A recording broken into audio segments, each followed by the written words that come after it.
আসসালামু আলাইকুম ওয়া রাহমাতুল্লাহ। প্রিয় দর্শক মণ্ডলী, সবাইকে মাহমুদুল ব্লগসের পক্ষ থেকে আন্তরিক শুভেচ্ছা। আমাদের মধ্যে উপস্থিত আছেন মাওলানা কাউসার জামিল, বিশিষ্ট শিক্ষক, লেখক ও আলোচক। মোহতারামের কাছে আমার প্রশ্ন হচ্ছে, যেহেতু রবিউল আউয়াল মাস চলমান, সেই হিসাবে রসূল সাল্লাল্লাহু আলাইহি ওয়াসাল্লামের জন্ম এবং মৃত্যু সম্পর্কে বিস্তারিত জানতে চাই। আলহামদুলিল্লাহ ভাই, চমৎকার একটি প্রশ্ন। প্রশ্নটির যদিও 12ই রবিউল আউয়াল চলে গিয়েছে, এরপরেও এটা উম্মতের মধ্যে জানিয়ে দেওয়াটা অত্যন্ত প্রয়োজন। সেটা হচ্ছে রাসূল সাল্লাল্লাহু আলাইহি ওয়াসাল্লামের মৃত্যু তারিখ, অর্থাৎ আল্লাহ রাসূল দুনিয়া থেকে বিদায় নেওয়ার তারিখ 12ই রবিউল আউয়াল, এটা নিয়ে কোনো সন্দেহ নেই। কিন্তু রাসূল সাল্লাল্লাহু আলাইহি ওয়াসাল্লামের জন্ম তারিখ যে 12ই রবিউল আউয়াল, এইটা নিয়ে যথেষ্ট মতানৈক্যতা রয়েছে।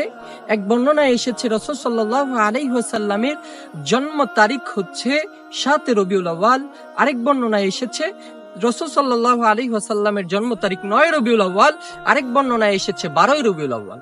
এই তিনটা মতামত থেকে সর্বগ্রহণযোগ্য মতামত হচ্ছে 9 রবিউল আউয়াল। এখন আসেন 12 রবিউল আউয়াল আমাদের মধ্যে কিভাবে প্রচার প্রসার ঘটলো। দেখবেন, আমাদের স্বভাব হচ্ছে যে বিষয়টা একটু চটকদার, একটু কাকতালীয়, ওই বিষয়টা আমরা গ্রহণ করি। যখন আমরা দেখেছি যে 12ই রবিউল আউয়াল রসুলের জন্ম তারিখ বর্ণনায় এসেছে, তো 12ই রবিউল আউয়াল তো আবার মৃত্যু তারিখ, বিষয়টা কেমন কাকতালীয়, একই দিনে জন্ম মৃত্যু, আমাদের কাছে একটু চটকদার লেগেছে। চটকদার লাগার কারণে আমরা এটা গ্রহণ করেছি আর এটা প্রচার প্রসার করেছি। কিন্তু সর্বসম্মত মত হচ্ছে 9 রবিউল আউয়াল। এখন আসেন, যেই দিন রসুলের জন্মদিন শিউরি না, ওই দিন জন্মদিন পালন করা এটা কতটুকু যৌক্তিক কার্যকলাপ। আর তর্কের খাতিরে মেনে নিলাম রসুলের জন্মদিন 12ই রবিউল আউয়াল, কিন্তু রসুলের মৃত্যুর দিনও 12ই রবিউল আউয়াল। মানুষ সুখের চাইতে দুঃখটাকে কিন্তু বেশি মনে রাখে।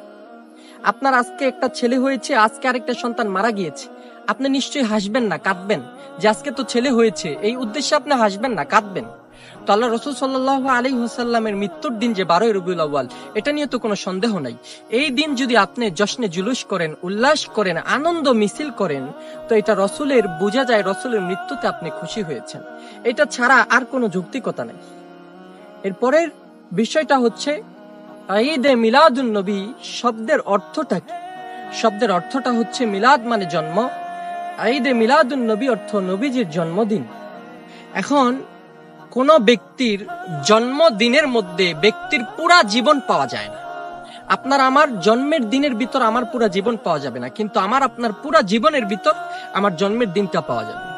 রাসূল সাল্লাল্লাহু আলাইহি ওয়াসাল্লামের যে জীবনী, অর্থাৎ সিরাত বলা হয়, সিরাতুন নবী, নবীজির জীবনী ঘাটলে, পড়াশোনা করলে, জীবনের উপর আমল করলে রসুলের জন্মদিন পাওয়া যাবে। কিন্তু শুধুমাত্র রসুলের জন্মদিন পালন করলে গোটা জীবনী পাওয়া যাবে না। আর আল্লাহ রসুলকে আল্লাহ পাঠিয়েছেন রসুলের গোটা জিন্দেগিকে অনুসরণ করার জন্য, রসুলের জন্মদিন উদযাপন করার জন্য।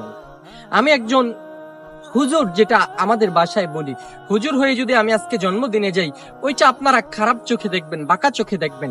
তাহলে স্বয়ং রাসূল সাল্লাল্লাহু আলাইহি ওয়াসাল্লামের জন্মদিন পালন করা এটা কতটুকু খারাপ, কতটুকু কটু কাজ, কতটুকু বাঁকা কাজ, এটা যার জ্ঞান সম্পূর্ণ একজন ব্যক্তি বুঝতে পারবে। এটা মাসআলার প্রয়োজন নেই, এটা বুঝিয়ে দেওয়ার দরকার নেই। আল্লাহ তাআলা আমাদেরকে সঠিক জেনে সঠিক বুঝে আমল করার তৌফিক দান করুন। ওয়াসসালামু আলাইকুম ওয়া রাহমাতুল্লাহি ওয়া বারাকাতুহু।